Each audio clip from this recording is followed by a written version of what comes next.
How you feel? Wow, sort of very moved, very emotional. We're all in this together. I'm sure I'm not a gay man, but of course, I know we talk a lot about the differences within the rainbow, but today we're all in this, together because it's really important. One of the few apologies to any or all of the LGBTI community anywhere in the world. So let's take it and enjoy it and acknowledge those who experience difficulty at the same time, definitely. Now, we know the legislation, the legislation was passed in 2014 that effectively expunged the record, but today's a symbolic gesture, it's a formal apology. How important for you is this apology? Oh, look, it says that we are valued as part of society. We're valued for our diversity. We want to try to make up for the wrongs, and we're doing that. We're seeing now not just, legislation that decriminalises or gives us equal opportunity protection, but for social support. So it's part of both. I think you've got to have a balance of symbolic and practical today as part of that. And the fact also that it is cross-partisan in its support is really important. When the occasion happens, we can do it right, which is good too. But we've got an occasion like today when we're being issued a formal apology for a vilification of entire community. Yeah. But now federally, we've got a plebiscite coming up that's going to discuss gay marriage, and which again throws the whole homosexual question into question again. Are we going 2 steps backwards, 1 step forward? Are we sorry? Are we going 2 steps backward for 1 step forward? It's a funny mix, isn't it? We have, let's be fair, a good, a good state of affairs in Victoria, yet overall nationally, at a federal level, it's not so good, and that's a hard paradox, I think, to live with. But the fact that we have the positive, let's take that and use it as a strengthening means to do what we have to do federally. But I also think that federal attitude is the last of a dying era, probably weighed down by some conservative states and territories as well. And your prognosis for the gay and lesbian community going into the future? I think for the rainbow community overall, it is good. People's attitudes are shifting.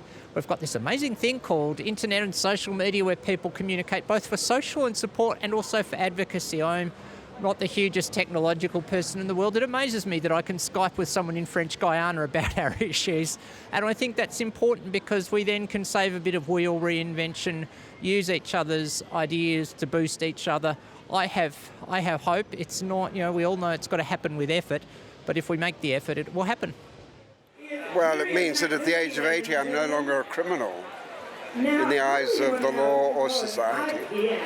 And has that had an actual impact on your life in the way you've had in the past 80 years?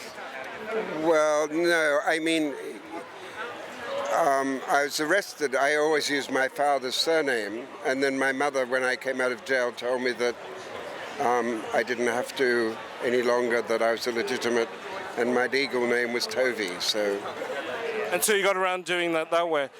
I saw Black Bastard a few years ago. It was a fantastic performance. So is there going to be a sequel now to that? I've written the second volume of...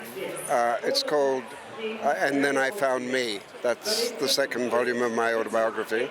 It deals a lot with my time in America during the Rockwell riots and Martin Luther King, that era particularly. Could you tell us a little bit about the time when you were arrested, what the scene was like at the time and the parties, and what life was like then? Life then was very much closed. Gay men and lesbians and criminals in Melbourne here were a very tight group of people. And so parties were whispered. You didn't know who was hearing. And the police would often raid a party, a gay party. So what would happen would be you'd be invited to a party, and when everyone arrived, the doors would be locked. It actually reminds me very much of the scene in India just about 10 years ago, when everything was quiet and everything existed in house parties.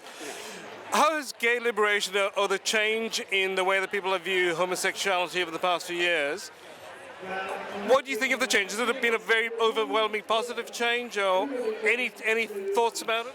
Well, I've got a lot of thoughts. I've been an activist all my life.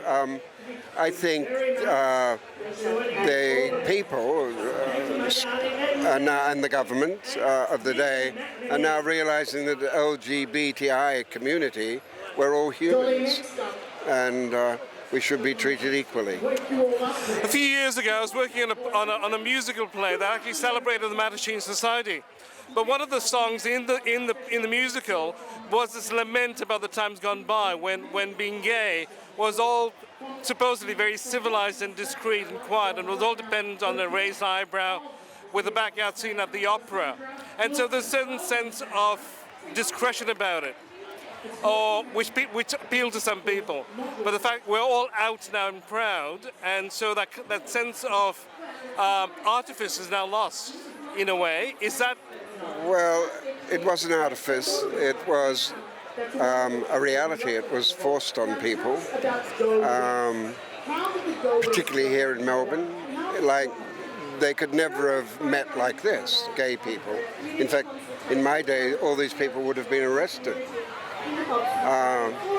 So they, you would hear about a party, or you'd have a certain way of dressing. There was a discreet sect. There was also a very strong class system amongst gays. Much has changed, but today is truly a day to celebrate. Yeah. Congratulations to all of us. Yeah. And my personal congratulations to you for being a poster child for the massive change that should have occurred. It's been great. Thank you very much. Thank you.